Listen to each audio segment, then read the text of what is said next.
What is going on, everybody? Welcome into episode number 2 of No Sweat Bets. I am JD from Line Movers, and I got my main man Joe here with me from Lay Off the Juice. Joe, what is up, man? Man, feeling pretty good, dude. Just liking the way everything flowing. Got a real good vibe on the WNBA. So props been killing. Just feeling good, man. Definitely so, man. Yeah, I'm definitely feeling good. Because one of our guys had a max play on the Fever -4.5, and as far as that league, like I don't like cap it, but whenever my man says he has a max play, I have to tail. And actually, that one won. It was a sweaty win, By but five. It's a but win. it did win. It won though. So yeah, I am definitely feeling good. And also, guys, we are actually doing this on Thursday night. So as far as our recap goes, I can go ahead and tell you, as far as my first bet, I did win. The Astros first 5 team total over. That was a no sweat win. Got there easily for us. So I am 1-0 +1 units. Now, Joe, we're still not sure about because his bet is still going on. So we will update. We will update that next show. I hit a nerfy today, so we There you did go. get that. There you go. But yeah, guys. So there is a little recap from actually yesterday or today, whenever you're going to watch this. I'm not really sure. Um, but yeah, guys, let's not waste any time here. Let's just go ahead and get right into it. Tonight, we're going to start off with a little NBA, guys. Pacers versus the Knicks. Knicks are up to -6 now. Total is at 225 and a half. Man, what a game one. Man, it actually looked like the Knicks had it. It looks like they were gonna coast in for a nice win, and I mean, maybe they started playing like that too. Maybe that was part of the actual problem. But man, Pacers stormed back. The shot to send it to actually overtime was crazy. Um, The almost game winner. yeah, and The then total. in overtime, the Pacers took it. Pacers stole game one. I feel like that's what we said about the Knicks. Uh, Actually, like a couple weeks ago, I feel like the Knicks were the ones stealing games. But yeah, they got this one stolen from them. Before I go into any more of it, Joe, what are you thinking here, man? Dude, this total is up a lot more, but guess what? Still not high enough. This total it should be in the 230s. Like I predicted almost this exact same line. I said, hey, this line's gonna be about 226. This was during the game, and guess where it is? It's exactly at 226. They only scored, 23 points in overtime, which overtime is only 5 minutes, but the Yep. last couple minutes of that fourth quarter was insane. The Knicks didn't really let their foot off the gas. The Pacers just never quit. They literally played from Q1 all the way to Q4. Sure. And to me, that's coaching. When I looked at this box score, there's 6 players on the Pacers in double digits, and 2 more right there. One got 8, the other one got 9. So that tells you a lot of what happened. This game was very evenly matched. If you guys look at the team stats, which is one of the places that I like to go, um, field goal percentage was 51, dead even. Um, 3-point percentage, 40 to 32. And that's really that little blip came at the end of the game with Naismith hitting 5 in a row, like right at the close of the game. What did So he finish with? Was he like 8 of 9? he was, yeah, 8 of 9 from Yeah, three. crazy, man. Insane. That'll Crazy. probably never happen again. Yeah. But yeah, he was insane. Offensive rebounds, 11 to 13, even. Defensive rebounds, 28 to 33. Even. The Knicks actually won the boards. But guess what? The Pacers got big news too. To me, the biggest difference in this game was that there was zero text, there was zero flagrants, which is what I love. That means the ref let the boys play. But the biggest difference was points off turnovers. The Mm. Knicks gave up 27 points off of turnovers. The Pacers only gave up 4. So that lets you know. Also in transition, far as like scoring in transition on fast break, the Pacers had 13 to the Knicks 5. So the Knicks did limit them far as like scoring on I transition. say that's actually good. Yeah. That's very good. That was in the game plan, but they still lost, right? So Right. you couple all that together. The Pacers love to play fast. They push the pace. They're gonna try to wear you down. Um, Brunson had a monster 43-point game and lost. So he's not feeling too good about it. He was actually closing the quarter. He did like everything he did, I would have said do. Like I can't be mad at him. Like he scored, he assisted, OG missed the dunk. That's on him. He missed it, not Brunson. Um, I said all that to say this. I think the value is still on the Pacers side. I would not be surprised to see them cover the spread and lose. I just think these two teams are more evenly matched than a lot of people want to admit. A lot of people are not giving the Pacers their flowers because they're so much younger.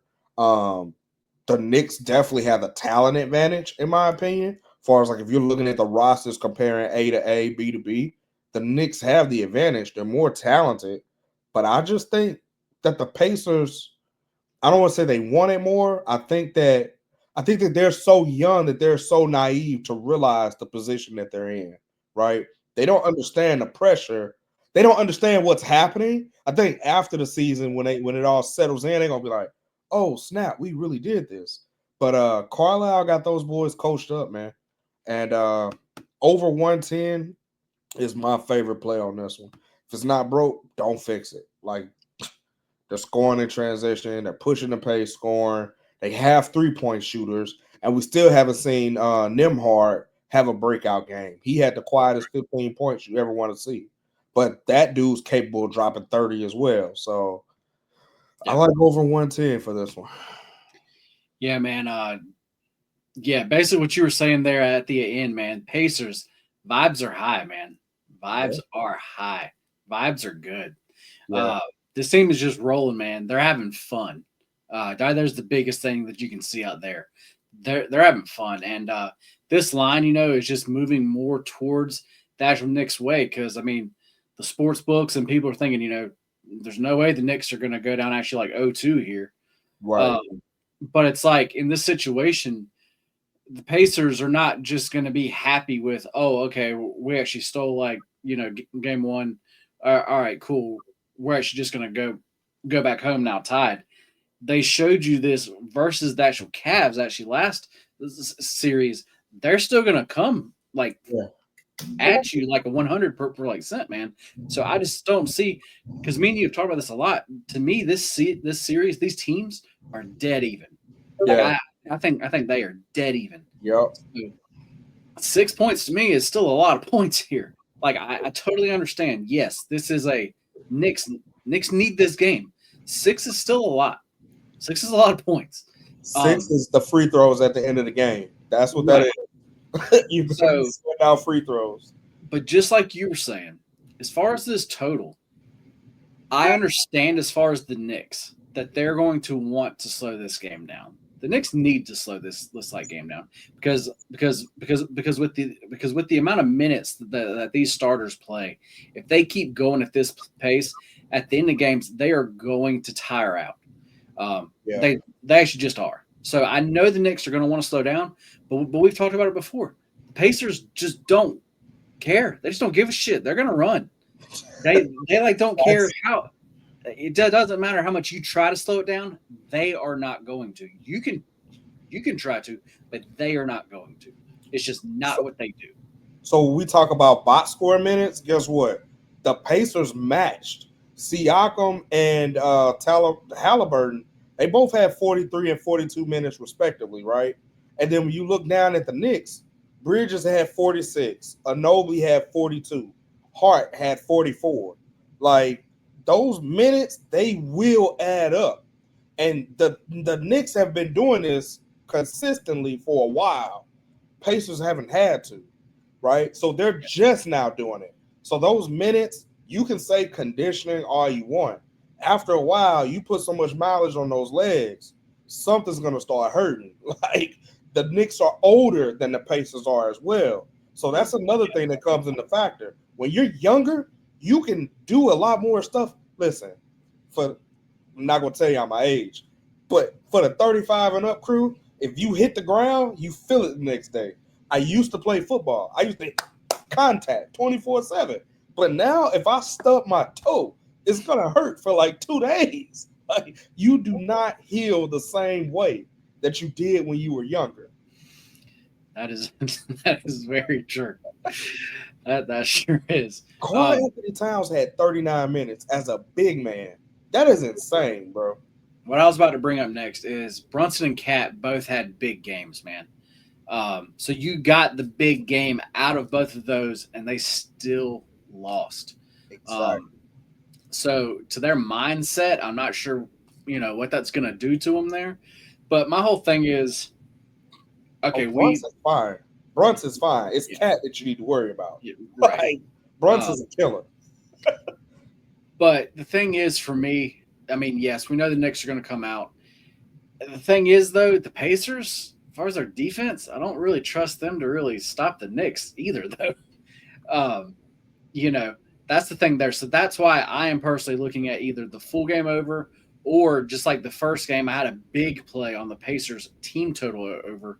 So I'm not sure if I want to run that one back yet or either just play the full game over. Because for this one, I'm almost thinking that I want the Knicks in there also.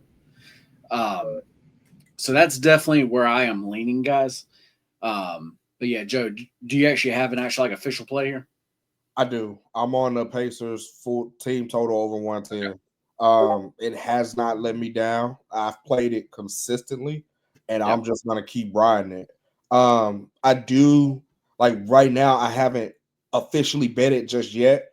I have been falling in love with negative correlation, so I may do Pacers team total with a Knicks prop. I may actually lay 30 with Jalen Brunson.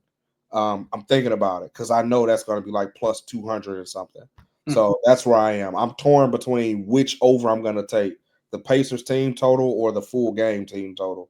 I may end up taking both realistically. So it's definitely sounding like we're on we are definitely liking the same thing here. All right, man. Well, let's move into a little baseball. We got a big Friday night slate. First game that we're going to talk about is going to be the Brewers at the Pirates.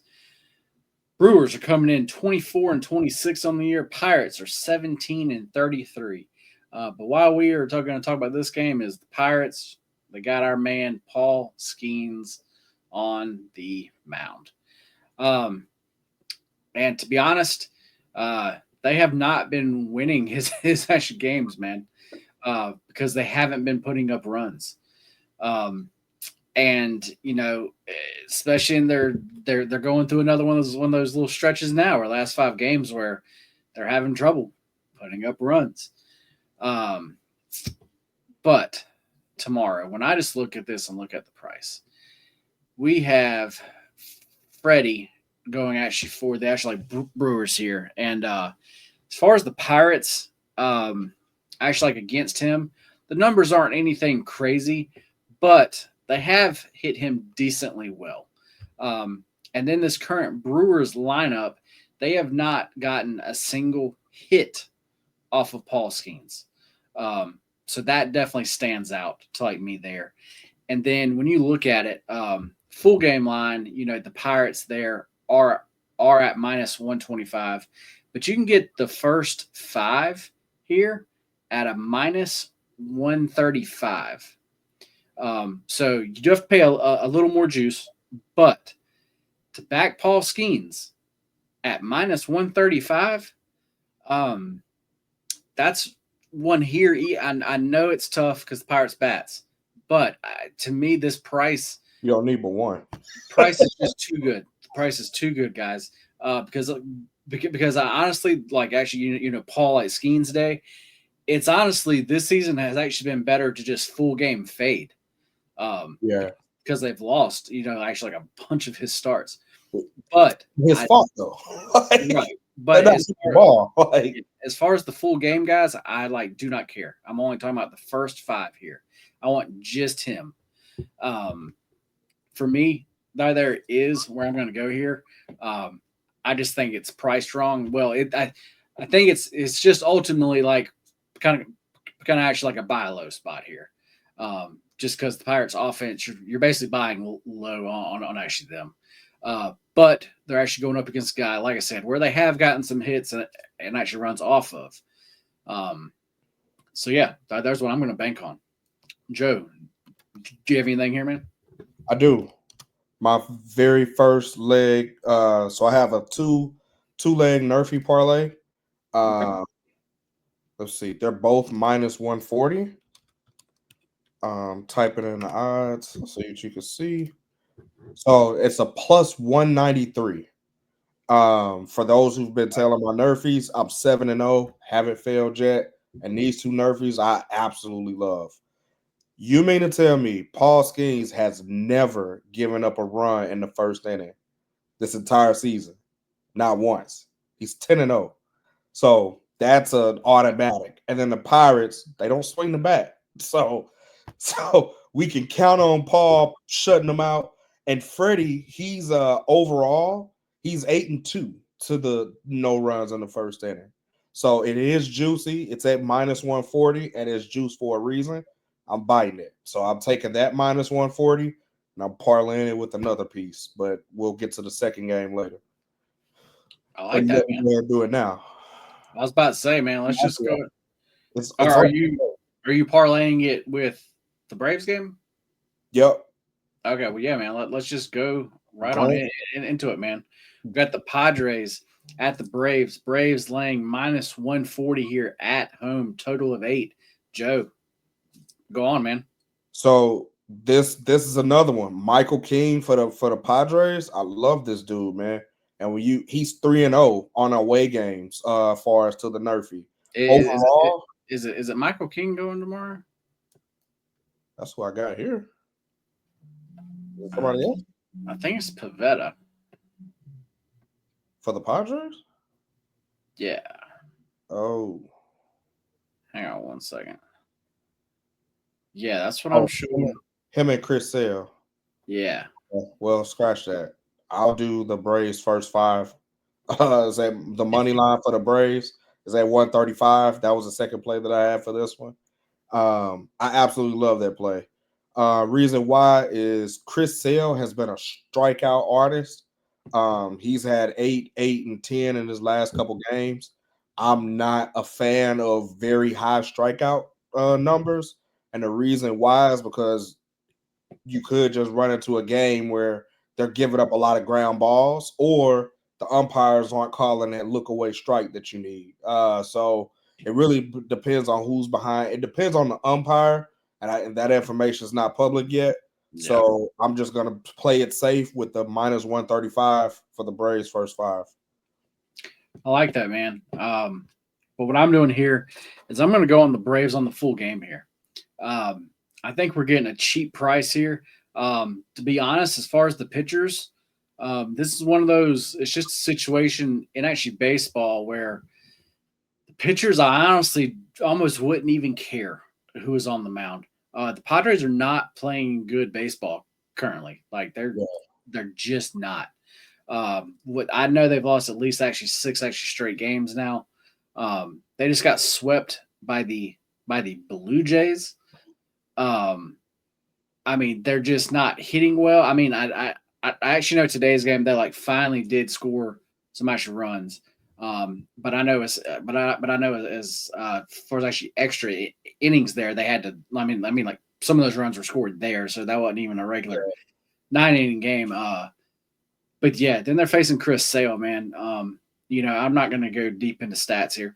Chris Sale is Chris Sale. He's actually pitching well. The Braves are starting to heat up. They had as far as the start of the season was horrible. As everybody can see by the little helmet behind me, I am a big Braves fan. I have not bet on them much. But this is a spot where I am. I think versus this Padres team currently, getting Chris Sale on the mound, I really think this is a cheap price. This is a money line range where I really don't lay this much, but this is a spot where I I just think you just go ahead and do it here. If you want to play an actual like -1 line, um, I definitely wouldn't mind that. That should get you in the if you make a -1 line, -140, the run line's like around +150. So you should get like a you 115. should get like a plus like 105 or actually something like that. Um, so I definitely don't like mind that if you just don't want to lay juice. Um, but I am personally going to go ahead and just lay it here. Um, yeah, man, not really a whole lot more to really say there. Um, How do you feel about the under? Because we know that the Padres aren't scoring. I expect Chris Sale to pretty much do a shutout. I was looking at this and I was looking at the Braves, how they're 2-7-1 to the under, right? Um, the bats so are waking up. The I, Braves bats are waking up. What I would do there, if you want to do that, would play the Padres team total under, okay, and actually even maybe the Padres first five team total under. okay, Um, that's a good look. I took the Braves on the money line because I was like, worst case scenario, we push it at 0-0 or 1-1. So yeah. Well, guys, um,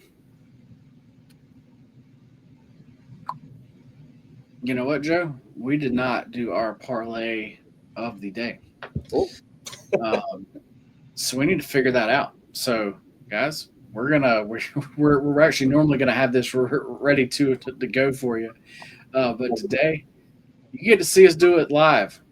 The sweat session. We're gonna figure out our parlay of the day here for you live.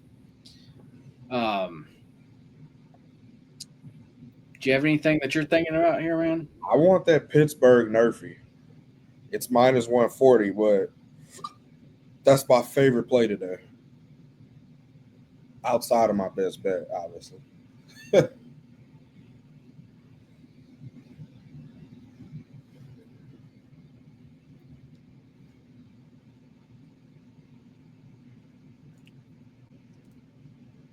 Okay.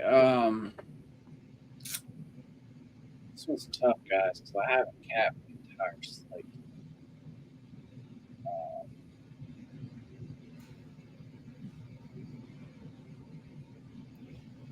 Did we have rules for that the parlay of the day? As far as what? Like too high of a juice line? Like I naturally don't play anything over 150 unless it's like MMA. So Nah. or tennis. I play You tennis. know what, man? I'm gonna go with that Pacers and Knicks full game over. All right. Um, that's what I'm gonna roll with here, guys. Um, let me type this in for you.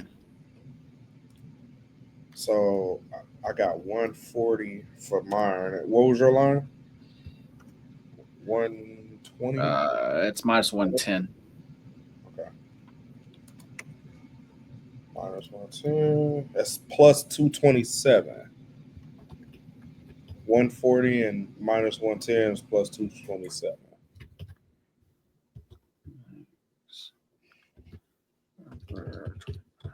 So that was +227. Yep.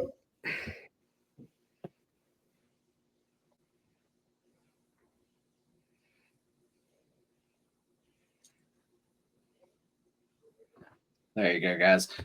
Sorry about that. Just like I said, we're actually normally going to have that here for you ready. But here you go, guys. Yeah, our parlay of the day is the Pirates game, no run first inning, parlayed with that Pacers and Knicks game over 225.5. We get you a nice plus 227. Definitely liking that one. And now it is time for actually what everybody's waiting for. They are ready to see those best bets.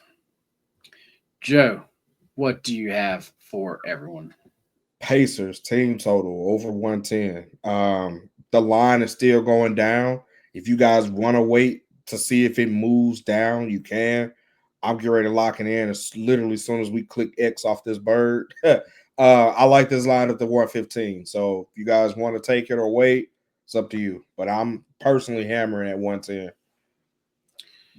I see a 109.5 at actually a few different shops. So we are going to give you Oh, that. that's right. That's right. Okay, my bad. We're going to give you that.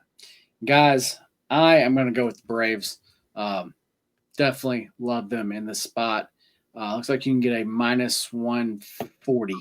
You can actually get that at a few different places here. So we're going to go with the Braves on the money line, minus 140. So here you go. Everybody can see both of the best bets up there on the screen. So far, the best bets are 1 and 0. So yeah, we will come back next show and see where we all are. Leave that up for one more second for everybody. But Joe, it was another good show, man. I had a lot of fun. Same. Definitely looking forward to actually keep on doing this. So if everybody likes what you're seeing here, if everybody could definitely smash that like button for us, and actually leave a comment with your Friday best bet. We actually want to hear what your best bet is. So definitely drop that in the comments for us. Yeah, man. If you want to take us out, Like my boy Khaled said, you either win with us or watch us win. Either way, let's fucking win, baby. let's fucking win, guys. See ya.